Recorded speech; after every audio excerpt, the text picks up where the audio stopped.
Good afternoon, everyone, and welcome to this Monday's Wealth Creation Show. And today we're going to explore joined up thinking, and more importantly, the power of joined up thinking and how that could really be quite beneficial to a lot of people in any situation.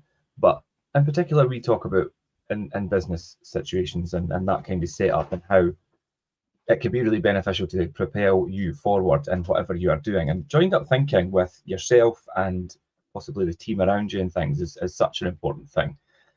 And maybe a lot of you have noticed that sometimes when things are not heading in the right direction, or there's things that maybe aren't going to plan, it sometimes takes that person out with your circle or out with your organization, having that vision of looking in to point out maybe where things aren't quite joined up properly and not operating as they could.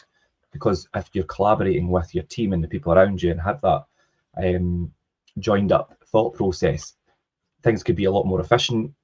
We're going to talk about leadership and interactions skills and systems and structures and processes as well, which are all really important components of any successful business plan or business model.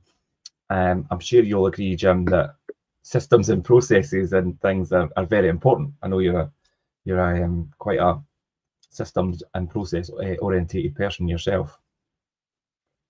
Well, think about it. How do you know you're actually doing anything right if you've not got a system or a feedback process in order to ascertain if what you expected actually happened? And that's the summarize. That's the closing the loop. Mm-hmm. So if your whole process and you've got all the things in the place, and then all of a sudden at the last minute you think, okay, let's miss that bit out, and that could be the feedback. Yeah. How do you know what's working? And that for me, we could summarize the show and just finish now. That for me is the join. Yeah. Is the joined up thinking. It's the fact that, I mean, you're going to talk about 6 ideas for getting better at joined up thinking.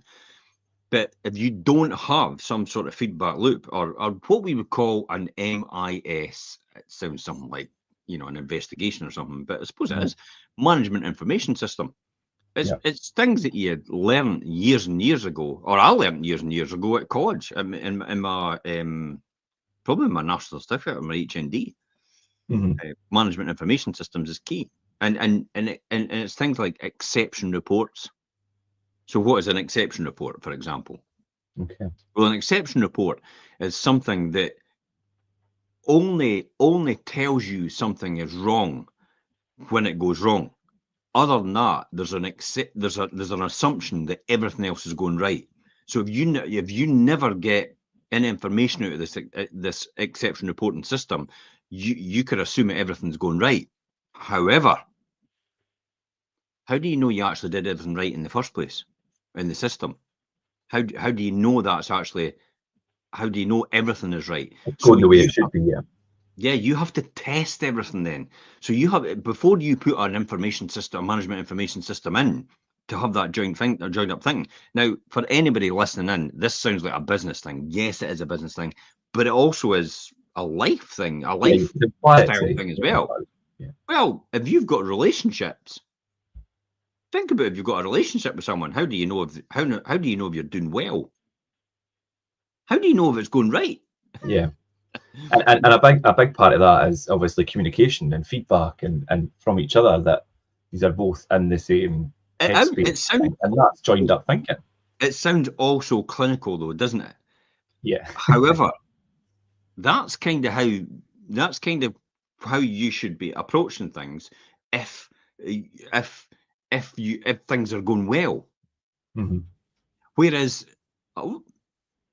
quite a few people actually just go, well, if the person, if something happens that's wrong, they'll tell me, otherwise everything's okay. That's an exception system. Yeah. And for a lot of relationships, because we've moved from business to relationships now, yeah, for a lot of relationships, then when you think about the logic of that, it could be going horribly wrong for a lot of years. And then eventually, and you're never told about this, by the way, it's never fed back. This Is everything going all right? Is this person happy it's with me? It could be the point that in life where they go, I've had enough, I'm leaving. And it's like, whoa, wait a minute, what's going on? And all this has been going on in the background without you By that knowing time, it. you're too late. Mm-hmm. The person's been with somebody else, they've had an affair. Mm-hmm. And then you think, well, how did that happen? You probably neglected them and you weren't paying attention to them at all, or you clearly weren't fulfilling that person's needs. Not that you're there for that reason. So just to flip that round on the person, because they're going, yeah, they weren't fulfilling my needs, because I could hear people at the other end of this saying that they weren't fulfilling my needs. That's why I left them. Like, well, it's your responsibility as well to make sure you feed back to that person what it is you want. We're not mind readers. Yeah, No, I'm not talking. That is not a generalization, as in men are not mind readers. Yeah. I'm saying, as human beings, we're not mind readers. You genuinely have to feed that back to the other person in a nice way, not just completely be critical every single time. That is not a nice way to perform with other people, I would say. But that's effectively how the power of joined up thinking comes into play when it comes to relationships, when it comes to business as well. Yeah, and you're absolutely right. I mean, whether it's in a professional capacity or a personal capacity, in any kind of situation, it's the need for somebody to have accountability for their actions and their personal responsibility towards the other people, like whether it's another person in a relationship, whether it's people within your team at work, and have that really good communication and thought process about what's going on, and that these are all kind of on the same page or working towards the same goal. It's difficult. It's difficult. I shout out to people on YouTube, by the way, commenting. That's fine. Unless your comments are completely relevant to what we're talking about, the powered up, joined up thinking, we won't say anything else about what you're wanting to say on there if it's nothing to do with what we're talking about just now, because the show is about the power of joined up thinking. So if you've got a comment on that, please feel free to message and make a comment. We'll all see in the comments at the side of this broadcast. So back to what I was talking about the fact that feeding it back to the other person, getting the understanding, doing it in the right way. That's why when I go in to see a lot of couples that are not a lot of couples, when I go in to see some couples that are selling the house because they're splitting up, the first thing I say is, do you love the person? Is this salvageable? Yeah, now I can maybe say it because I'm older and wiser and all the rest of it, and younger people and people my age we've been through the mill, so to speak, and we've been through there, so we understand it completely, and we're happy to open up to each other as a result of that. Whereas if you're a younger person trying to say that to someone, it's a bit more difficult because it's like, what do you know, kiddo? What do you know to tell me? But for me, it's like, well, why? This is just the start, and sometimes actually people have actually got back together again as a result of what I've said, because I've pointed them in the right direction. I've not solved it. I've gone, look, Relate Scotland is the perfect example for you. Go to them. It's not about getting you back together. It's about seeing a way forward. And if the way forward is you're going to be together again, then fair enough. There's a lot of crises that happen in people's lives as well. A death in the family, a parent or something like that, and it gives people a bit more clarity. And we're going off the track, but I'm covering it. It's fine. And we will come back full circle. It'll be like Billy Connolly telling a joke. He comes back all the way back full circle and says, what was I talking about again? After going on a detour for about an hour. So it's that sort of thing that when a crisis happens in somebody's life, they begin to take stock. This is the feedback, the power of joined up thinking, isn't it? They take stock and think, is this what it's going to be like for the rest of my life? And then they take stock about the person that's just passed away and thought, they've never done this, they've never done that, they've never enjoyed this, they've never enjoyed that, and it's because of the person maybe they were with, or maybe the environment they were in, or how the circumstances were. They project it on themselves and they think, is that going to be me for the rest of my life?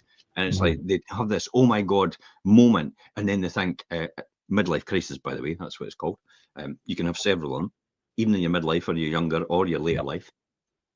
But that's what happens, and immediately that's like they announce, I'm leaving.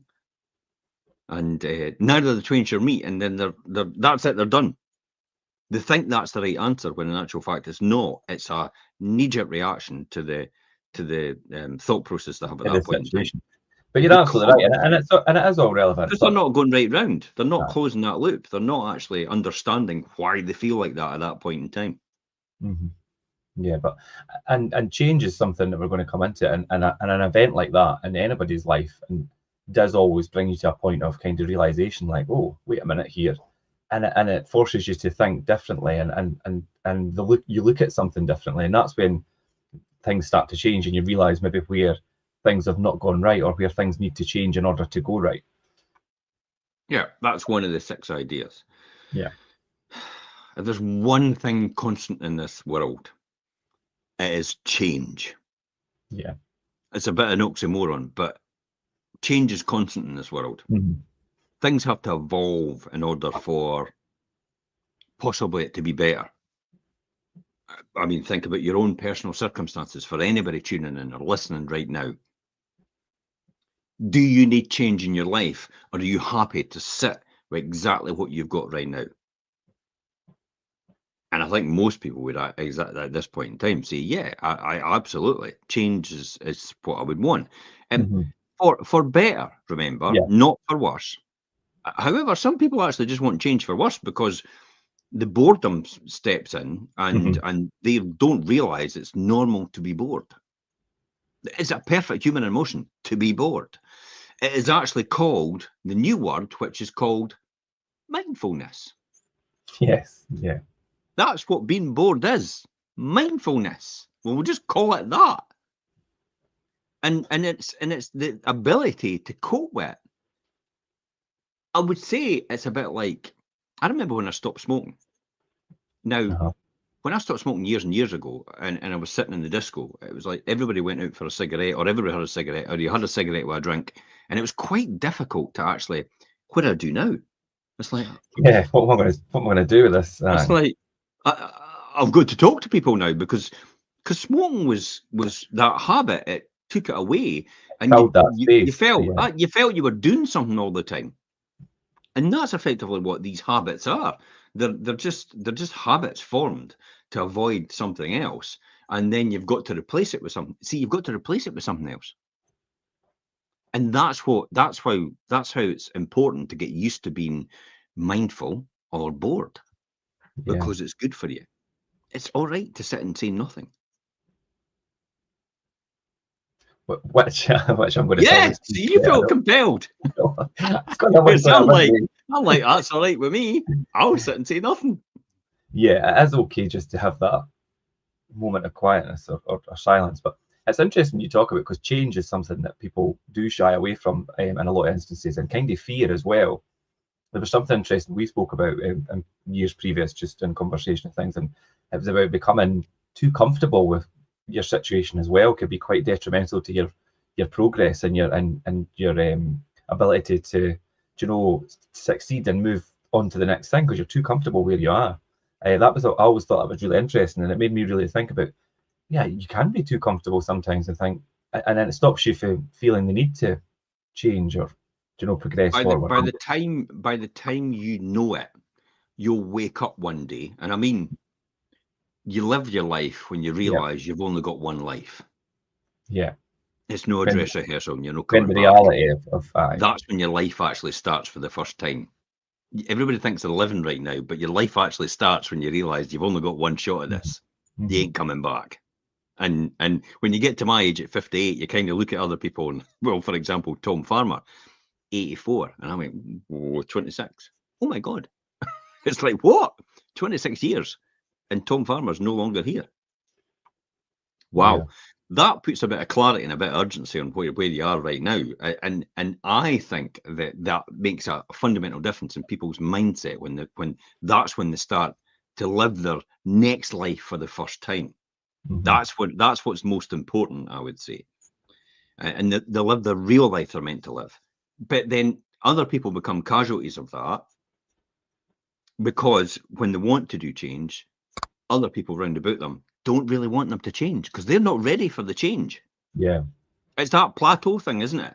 One person's on a higher plateau. They're on this is where I want to be in a relationship, whatever that relationship is, or and then the next person's like, well, I'm comfortable here right now. Quite It's happy like, here. no, but Yeah. I need you to climb up here to be with me. Just accept that that's what it is. And it's difficult for people to get on like that on different plateaus. But it's like you've got to understand it. It's called acceptance. Mm-hmm. We all grow at different rates, and you have to have acceptance for the other person, I would say, for that reason. And that's just to finish that off, it's a massive, complex challenge overall to understand change and accept change for better or for worse. If somebody says they're leaving you, and you've got no choice about that, by the way, they are leaving. Yeah. You can't force people to stay. You can't force somebody to love you.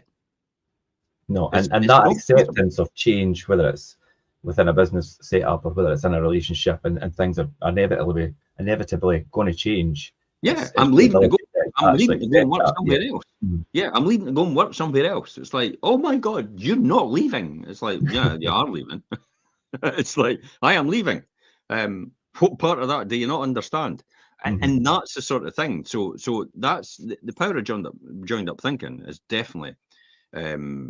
You talked about the strategies and the motivation, the environment, and the ability, the roles, the responsibilities, and economics, and the linking mechanisms, and the people as well that come with it. And the ideas, again, you said the 6 ideas is the change one. Probably the next one you talked about was leadership. Leadership, and like whether you're a boss of a company or whether it's yourself in a small team that are obviously got some whatever business model, or whether you're just that other person in a relationship and part of a partnership, somebody needs to take the lead and be, the person that communicates very well. It's very rare you'll find if in a relationship both of these are always good. There's always one that's better than the other. Or if you're in a managerial position or a leadership role, you need to try and be able to be the one that communicates good, gets everybody on the same page, and you're working towards the same ultimate goal. Now, like I say, if it's in a business model, what is your goal? What's your year? Where do you want to be at the end of the year? Where do you want to be at the end of 3 years? Where do you want to be at the end of 5 years? If it's a personal relationship, are you in it for the long haul? Are you going to get married? Are you going to have children? You're going to have a family? These kind of goals? But you need to communicate exactly what both you want and how you are going to achieve that. I think leadership for me, and it's all about. I suppose it's leading from the front. Yeah, it's leading from the front and setting the example. I think that's leadership for me, but showing people what they should be doing, and then allowing them, empowering them to do it. Yeah. Not pushing from the back and saying, "Go and do that," so I can just sit and watch you do it. It's showing people. It's demonstrating them this is how you do it. And then letting them have the autonomy and the flexibility in the decision making to do it. Talk about the council. There's a classic example of non-leadership and the fact that we'll put you in this place and we'll tell you exactly what to do, and you will not deviate from that.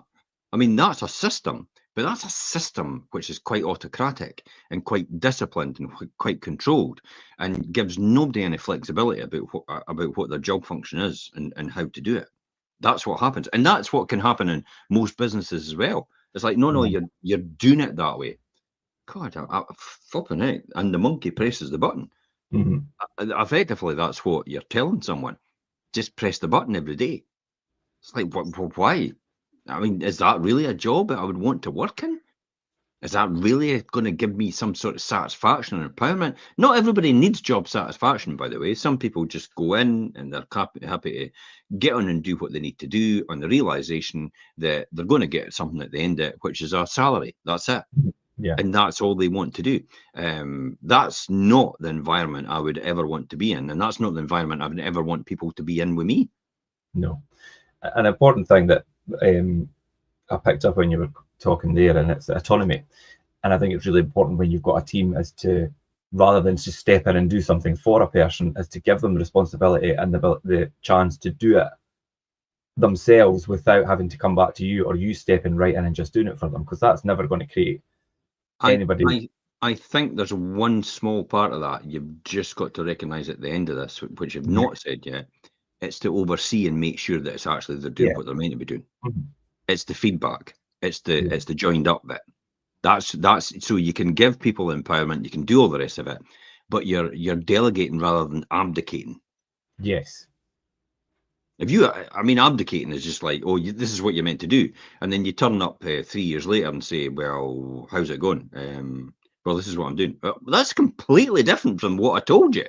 But you've never. Yeah, and it's like, well, you've never questioned me. You've never come back to me. So I just thought I was doing it right. I did what you're meant to tell me, and that's what happens. I have it recently, and I'm just going to do training this afternoon about it, to make sure that that's still what it is, and to make sure so it's a constant improving model Yeah. in terms of how you do things, constant improving process as well. Kaizen, it's like constant improvement, constant never-ending improvement. That's all it is.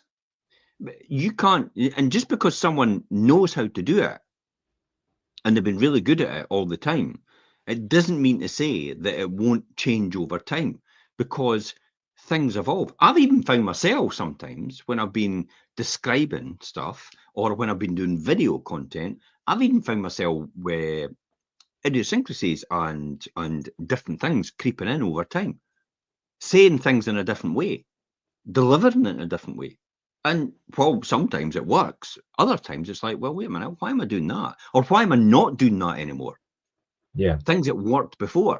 Things that have failed by the wayside for what, like, how is this fail out of the system? Absolutely. Yeah.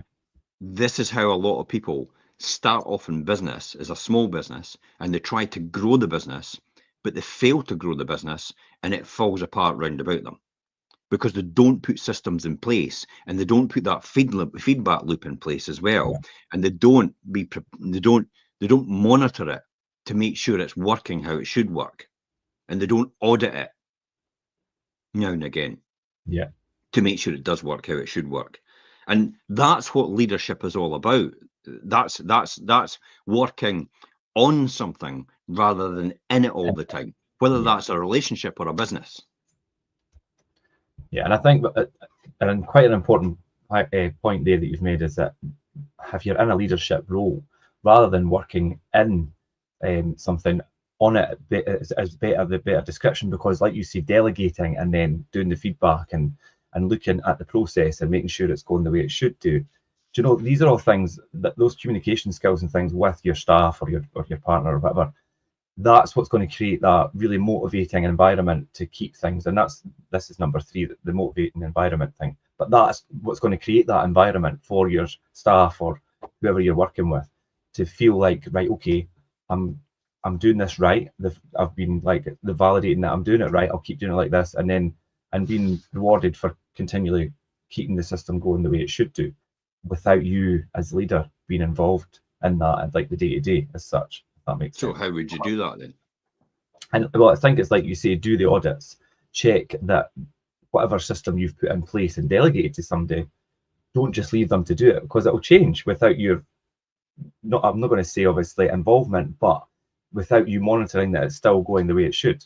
Mm-hmm. And I've had it recently as well, where I've looked away for something because I'm doing other things, and I've went back and that's not getting done the way it was set. It was passed across originally. It's also making sure people are accountable as well. Yeah. Making sure, I mean, we keep saying people, but make sure someone is accountable for their actions. An individual. And in terms of that feedback, and make sure the feedback's actually back to them as well. And that feedback loop then allows them to improve or understand where they can improve. Now, the key here is if you've got that type of system and you're actually the person that's getting fed back to, and you feel it's a criticism all the time, you're probably in the wrong job. Yeah. Because that's not what a feedback loop system is meant to be. It's meant to be so you can monitor yourself. So you need to do it. Here's a classic example. Okay. My Garmin watch. Yeah. It feeds back every night.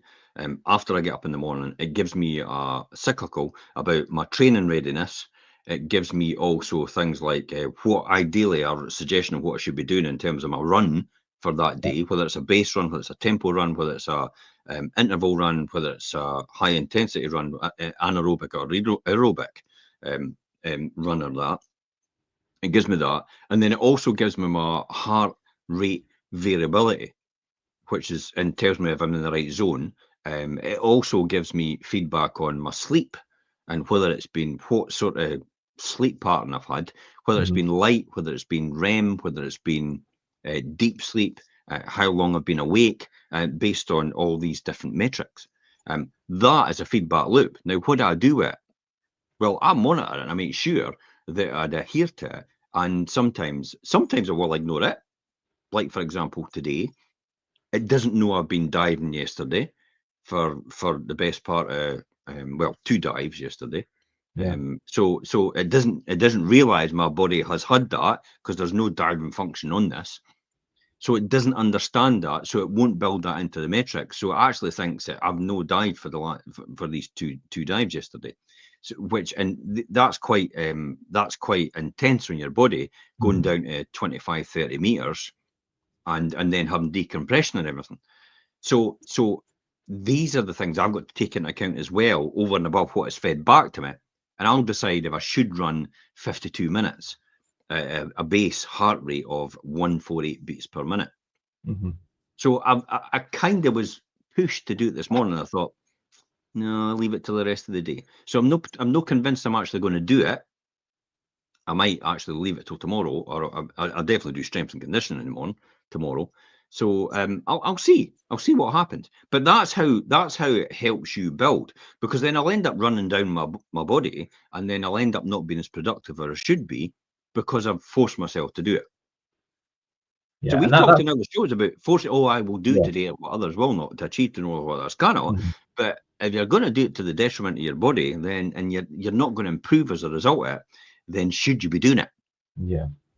And that's a great example of, obviously, we talk about feedback and how important feedback is, but it's what you do with the feedback and taking into consideration, external factors that might not be included in that feedback that might have an effect on the result that you're looking at, and just looking at the bigger picture, I think. And that's that for me personally. I don't need the motivation stuff. Motivation is motive for action. That's all it is. But motivation could be external and it could be internal. Now, I have learned over the years, external motivation, I understand clearly straight away. External motivation within 2 or 3 days wears off, and you've no longer got external motivation. This is why people serially start courses or property investment ventures, or they get involved in starting a business, and then all of a sudden it falls by the wayside because they love the excitement of the external motivation they get from other people. The recognition. Whereas I'm like, that doesn't, I don't care a jot about what anybody else says. I just care how I feel internally and how I'm going to motivate myself and continue to do what I need to do to get the job done.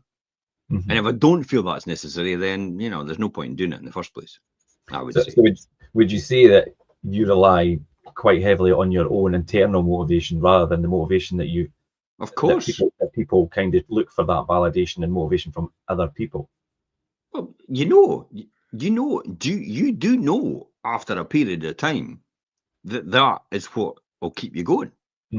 And then the discipline that comes along with it. And in other words, you've got to get off the couch. You've got to go and do something. You've got to go and do something about what you've got to go and do. It's the couch to 5K. And there's only one person that can make you do that or give you the motivation to do that, and it's yourself. My mentors used to say to me years and years ago, the great thing about where you are right now is your future is in your hands. The worst thing about where you are right now is your future is in your hands. You could look at it both ways. What you do with it, yeah. It's all down to what you do. When it's pouring and rain outside, and it's cold outside, and it's really not the greatest, and you've got to go out and run to get the job, to get that fitness level you're after. What's going to keep you doing that? And for me, it's the dream. It's what you want at the end of this. It's if you've got a plan to do something by a certain time, and you have to go out and run that night in order to keep on schedule for that plan, then that's what's going to push you, because you're determined to succeed at that end goal. Yeah. That's where the power of joined up thinking comes in. But also you need the goal to actually to pull you or push you. It's one or the other, pull or push. If you're not pulled or you're not pushed by your goal, then your goals are irrelevant. There's no point. You'll not do anything. You'll be exactly where you are right now in the next 5, the next 10, the next 20 years if you've got nothing to pull or push you. I'll tell you a classic example of what pulls or pushes people when they have grandchildren, or when they have children, or when they have a partner, possibly it's fallen ill, but they know they've got to go and do something. I've had it. A guy, it was like 25 stone or something like that. I can't remember how heavy he was, but as soon as he knew his partner was ill, bang, Weight Watcher or Scottish Slimmer of the Year. Yeah. He lost about 18 stone. And it's like, so, and I interviewed him and I went, how come?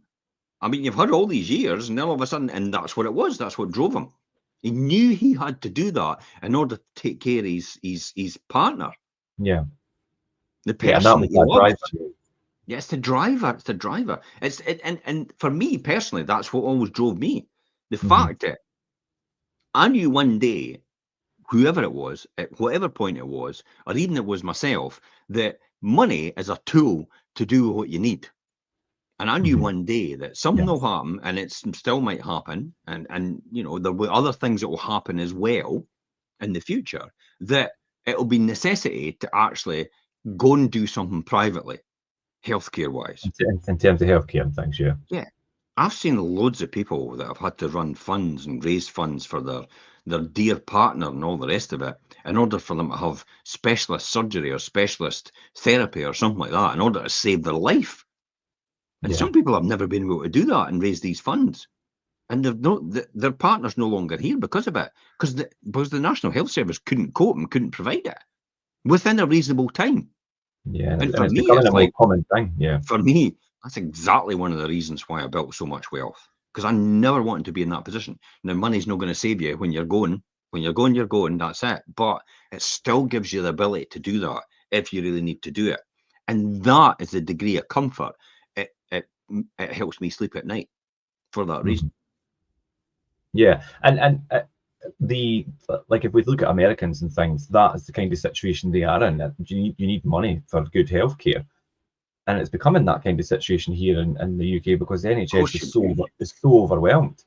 There's no doubt about you can't get away from that system, the way that all the system works. I mean, if it's, I mean, people would say it's broken, but it's not broken. It's just overwhelmed. It's just run by bureaucrats. That's the problem. There's huge amounts of efficiencies you can make in the healthcare system, but nobody actually seems to be able to know where to start first.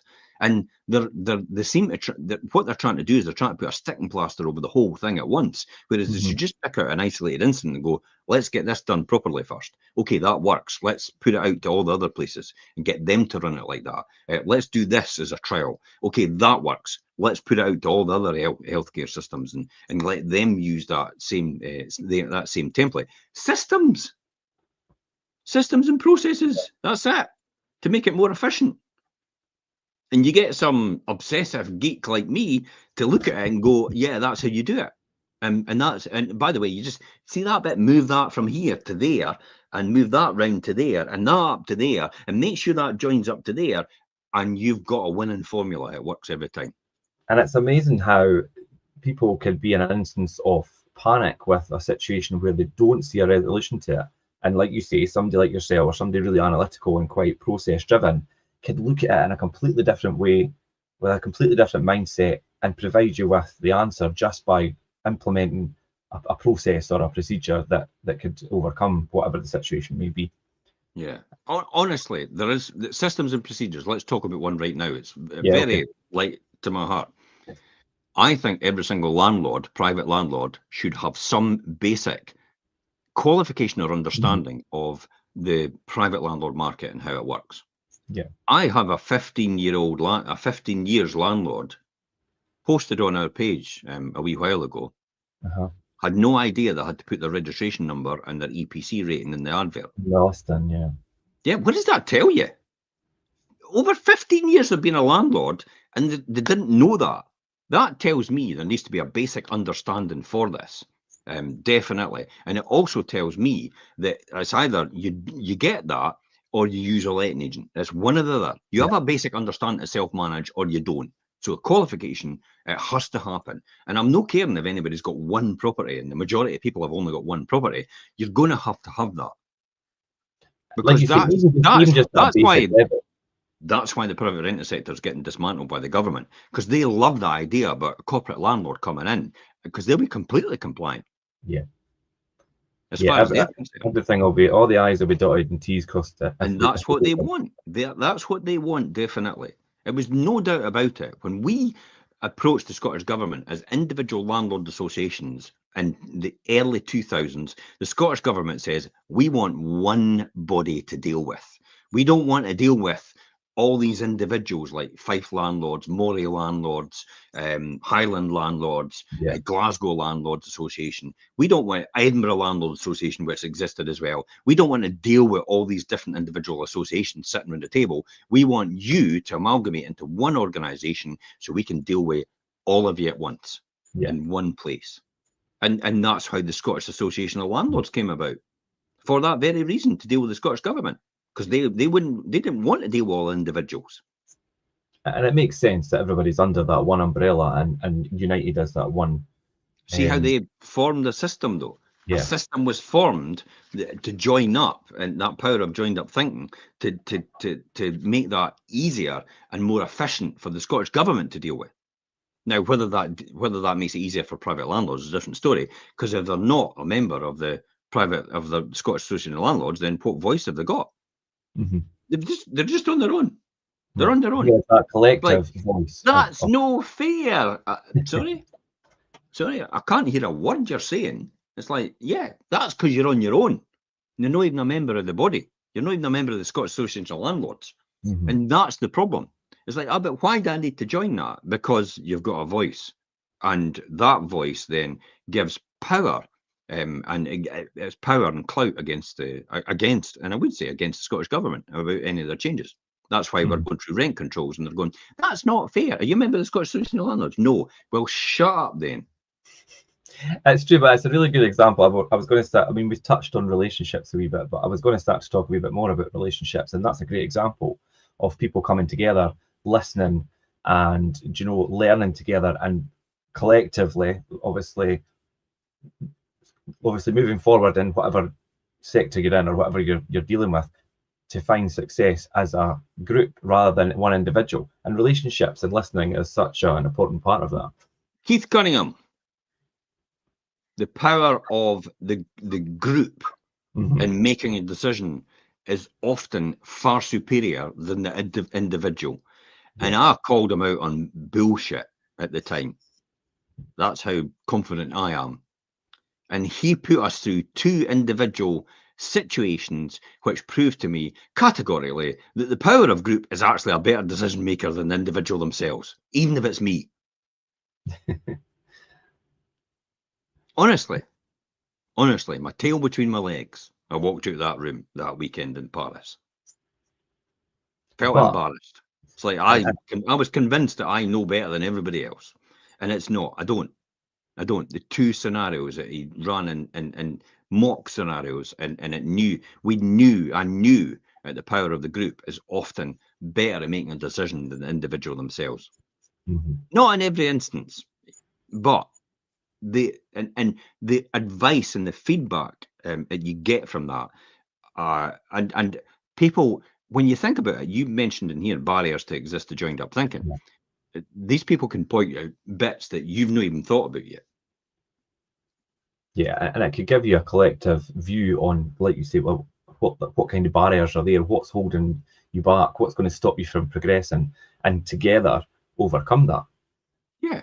Well, look at the logic of this. When you're looking at the private rental sector and you're looking at landlords and estate agents and all the rest of it, an estate agent that's been active and been selling houses for years and years and years and years, and then a new kid comes on the block and they go, oh, we're going to go with them. Sorry, what experience do they have? What expert negotiation tactics do they use? How are they going to deal with certain situations? They just pick because it looks shiny. Yeah. Some people just pick because they don't actually think about the relationship and everything that's happened with that person, and the learning and the trust and the listening and all that evolution of knowledge and expertise in that one system. That's what makes us huge in terms of what we do, because I've been doing this for 20 years. I've been a landlord for over 30 years. A good example of that is that you had sent me a few things over the weekend. We were talking about price point for properties in a certain area, and I went, "Oh, that's ridiculous." And you were like, "Well, what is the price point?" Well, the guy says a one-bedroom flat in Kirkcaldy at 650 quid, and I went, "You're delusional." Yeah, This is and I went and amazing. looked while you were messing. I went and had a wee look, and there is other properties at that price point, 1 bedrooms. And then I looked at who was listing them, and then I thought, well, that's why. They've Because not got a clue. no, I was there's no halfway way. typing through going, no wonder landlords get a bad rep for being greedy when you're putting this on a one-bedroom rundown flat for Yeah, 650 quid a month. It's ridiculous. It's that's, delusional. But that's all people will see on social media, and they go, these greedy landlords. yeah. People like me get tarred with that person's feathers, tarred and feathered with that person as well, because of their lack of experience and knowledge. Yeah. And then you came back to me and eventually said it's 550 at best. Yes. And that is more. And I think you'd be doing well to get 550 for it. Yeah, I would say that as well. It's not exactly the greatest area, and it's not exactly the greatest property. No. That's what, and I just could not believe it. So I didn't say anything. I just left it. But I just wanted to know for myself. So there's the feedback loop for me. Yeah. You know, is it really that much now? Just to double check, and it's like not the delusional. It's like it's 550 for that type of property at a push. So that's where it comes back to doing, and then it's listening to the right people actively. So listening with intent to understand and engage with partners and relationships, and stakeholders, and all the rest of it. That's what we do. But that's what I've also done over the years with the local authorities, with the politicians, and the individuals as a result, and people in the public. Listening is such an important thing, and I think especially from my own experiences, when you're younger and a wee bit more naive, you don't realise the power of actually listening to people. And I used to be I like to talk something like when in appointments and speaking to people and staff. And I've realised as I've gotten a lot older, if you just take that minute to actually let people, they'll give you all the answers, and you'll find out what you need to do just by listening to somebody and interjecting now and again. Yeah, it is a bit like when you're green and naive, you'll sit and talk, and try to convince somebody by talking all the time that you are the agent to list with them, for example. Whereas at any point in time, have you actually listened to what their concerns was in the first place? Have you understood their needs? It's like The Apprentice, isn't it? When they go in and they send them into their room where maybe some of the big, huge corporates, and they say, right, here's the brief. And then you see what they give them at the end, and it's like, does that match the brief that they asked for? It's that's not what you were meant to do. Nothing like what they asked for. That's your feedback. That's your feedback loop. And whether they actually buy the product or whether they actually ask for a refund, that's the sort of feedback loop you would get out of that. And again, that's another feedback loop. So that's giving you good examples about what that is and how it is and how it will come out.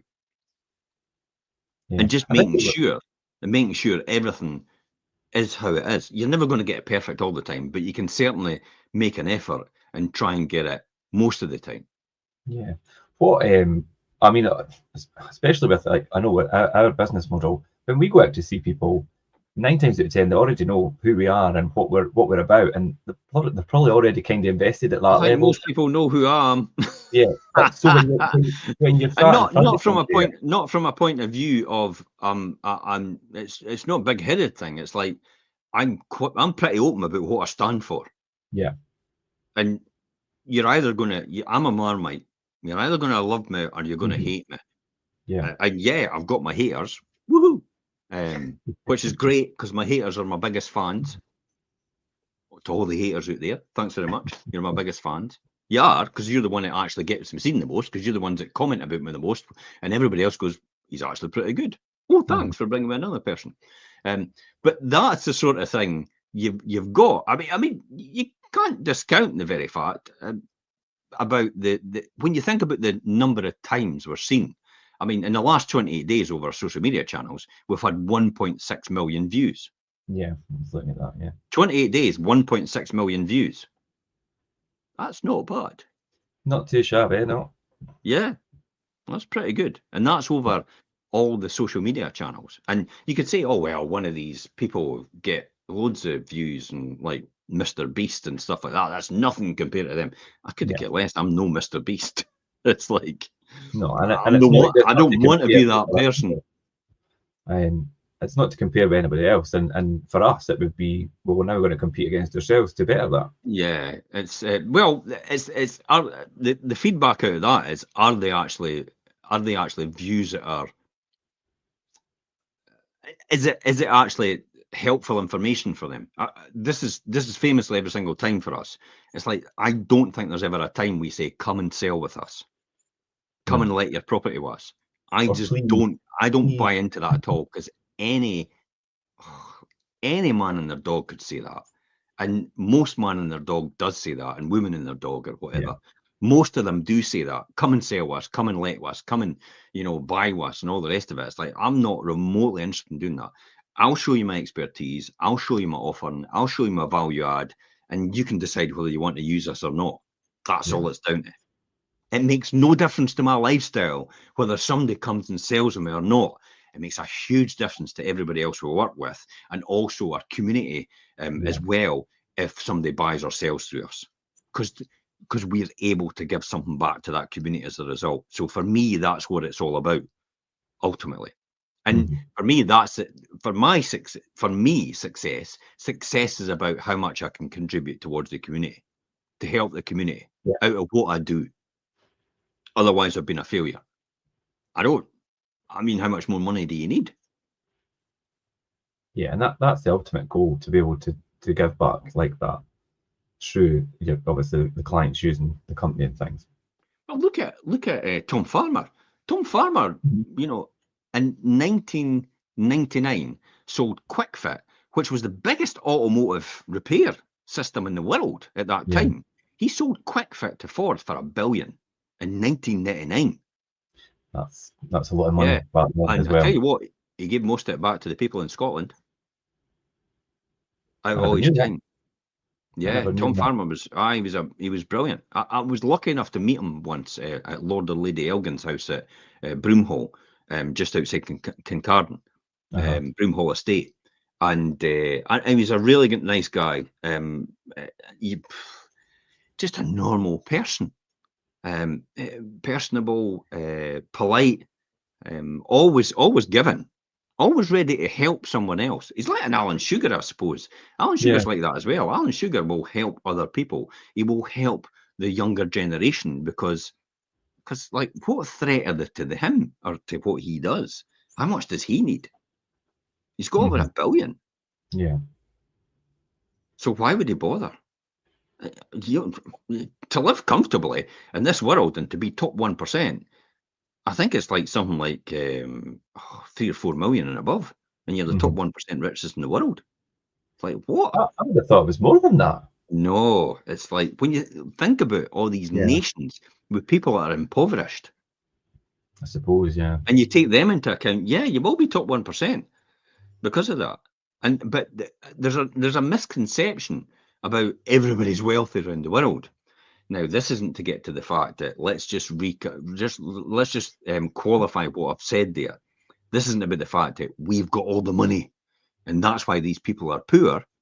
It's the fact that these people haven't got the opportunity because their governments haven't given it to them, and that's why they're poor. Or not given them the opportunity. The objective of a government, ultimately, and I will get political about this, is to open the doors and provide the opportunities for people to take it. Yeah. To do something for themselves, to empower themselves to work hard and grow and build something for themselves and their future and their family and community's future as well. That is the objective of a government. Yeah, to give people the tools to learn and support the people, not the other way around. Most societies, the government is there to be supported by the people. through taxes. That's all. And then it's almost like, yeah, we've got a job to do. You know, collect the buckets, collect the rubbish, do the policing, do the NHS, and all the rest of it. And I think the political system's lost its way. Yeah, To a there's degree. a lack of joined up thinking in it.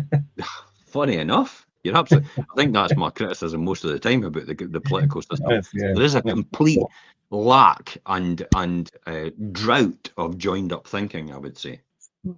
Yeah, yeah. And So then that brings you to our final one, and we'll finish off with this, is the planning to be in it for the long haul. No short-termism. This is the difficult about political systems, isn't it? It's very short-term. Everything is based around, can we say we've created jobs, and can we say we've created something, or an industry or something like that? And I tell you one, now it's getting real. What we call pelts. You know, getting real criticism just now. Is it Dodge? Elon Musk Dodge? In the government, the Department of something operation and efficiency or something like that. His efficiency. Apparently he's been cancelling contracts and then putting on his list saying we've made a fortune by cancelling these contracts. And then 3 days later they've been resurrected, put back on the list to be done. And they're still claiming they've actually done it. This is apparently. So this is just a hearsay. But and this again, this is all short-termism, isn't it? Yeah. The smoke and mirrors with the tariffs is all short-termism as well. There was never anything to do tariffs like that. This is all just to scare people, to jolt them about, to disrupt the system in order to get his own way. It's a child with their toys out the pram, and this is just a political system in a way that Trump's actually done it. That's all it is. I'm sure I have. Everybody's running to try and make deals as if, because you could see that. And I knew straight away it was the next minute. It's like, okay, here's a wee bit of reverse. We're going to give people a 60-day reprieve. They're going to be prepared to negotiate. So people run the table and then try to negotiate. How easy is that? He's manipulated all other countries. Yeah, that's a great example of the short-termism. And I think in today's society as well, everybody, I mean, it's the instant society. Everybody wants things to happen overnight and quite quickly, and not prepared to be in it for the long haul. Whether it's a relationship, whether it's your team, or a very large business, or a team of maybe 3 or 4, or whether it's your buy-to-let portfolio. Everybody wants these results and things to happen overnight. And really, I mean, you need to be in it for the long haul to see great results. I don't think that's why a lot of individuals are no longer in whatever they're in, because they do think about they do want it overnight, they do want it instantly, they do want that instant gratification, the microwave society, ping, why have I not got it? They do want fame, they do want fortune straight away. If you look at anything that history's taught us, and you look at everybody that's successful, they have been in their industry doing the same thing day in, day out for the last 20 to 30 to 40 to 50 years. Apple. I remember when Apple in the 1970s was on its knees. Now it's a huge organization. Nvidia. It's like, sorry, who? Nvidia? What the hell's that? It's like, that's the chip maker and all the rest of it. It's like, all of a sudden, every dog has its day. It comes around cyclically. If you hang around long enough in an industry doing the same thing day in, day out, and you improve all the time, you will get surges all the time. You'll get huge growth. Boring. Huge growth, boring. And that's how it goes all the way. And it's not a constant curve that goes up like that. It's a huge growth, boring. Huge growth, boring. Huge growth, boring. And the boring bits are the bits where you start to consolidate and work out what's the next things we need to do to get that growth again. That's the sort of things that you've got to think about. These are the sort of things that will drive people forward. And as an individual, that's what you've got to be. Hey, you're only going round once. You may as well just plan for the long haul. Yeah, it's what you've got here. As an individual, you should. I am a business unit in myself. It will generate an income based on my value add that I offer. And it's my job as an individual to make sure I've got a skill level, it is highly attractive to other people, so I can charge a lot more to other, than other people can, because of the value add that I offer. Yeah, that's the important thing, the value add at the end. I pretty much do that. Everything I touch turns to gold. Everything I help people touch turns to gold as well, by what I do. But I can't do it for everybody individually all the time. Hence the reason why we do the wealth creation shows, to teach people that. And hey, fill your boots. It's like, if you want to use that, it's up to you. Yeah, you're absolutely right. And it's being able to demonstrate that value and being able to show you the end result. We spoke about this in another show. Show you the end result and how you're going to reach that. Yeah, definitely, I would say. Yeah. So that's it. I mean, that's my. Hopefully, that's my 10 cents worth. Or if you're in America, no, that was good. Or if you're in Europe, actually, 10 cents, because that's yeah. And if you're in Britain, 10 pence. but yeah, the power of joined up thinking and any aspect of your life, whether it's your personal relationships, whether you're running a business, whether you're running a buy-to-let portfolio and you have, your relationship with your team around you, which could be your contractors and your accountant and all the rest of it, you have to have that joined up thinking and communicate well with these people so that you're all working towards that same goal and have the same values and align. That's a really important thing. I'll tell you, actually, sorry, Richard, to just interrupt. It's like I saw a picture the other day, and it was on somebody's wall, and it was 2 horses pulling a plough, and they were in opposite directions. And I like, what's the significance of the picture with the 2 horses pulling the same plough in opposite directions? And the person actually had said, the story was that it emphasizes the fact that 2 people pulling in the opposite direction, nothing happens. You'll never get a result. It'll probably end up worse, and you'll have used energy for no reason at all. And he says, but the strange thing is, when you see the next picture they had was 2 horses pulling a plough in the same direction. And he said, actually, 1 horse can pull a plough, and they can pull it like 5 miles an hour. I'm just guessing when I say that. Yeah. But he says, so when I put 2 horses on there, you automatically think to yourself, yeah, the horses will be 10 miles an hour. No, the 2 horses can pull 20 miles an hour. Sorry? Right, okay. I thought you were going to say the same, actually, but... Yeah.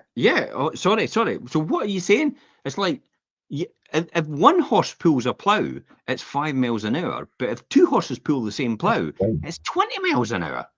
Says, that is the power of the synergistic effect of people or animals going in the same direction.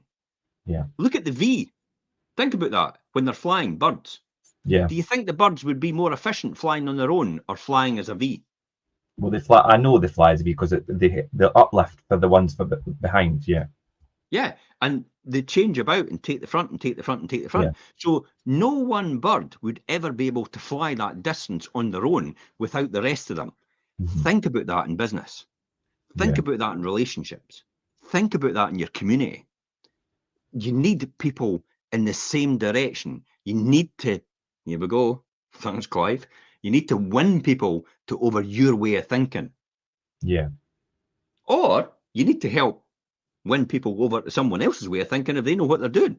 That's why you have prime ministers. That's why you have party, the head of a party, a political party, because everybody, well, most people are convinced that this person knows what they're doing. And that's why they rise to power, to be in power. And that's why the public vote for them, because they convince everybody else that they know what they're doing as well. Winning people to your way of thinking.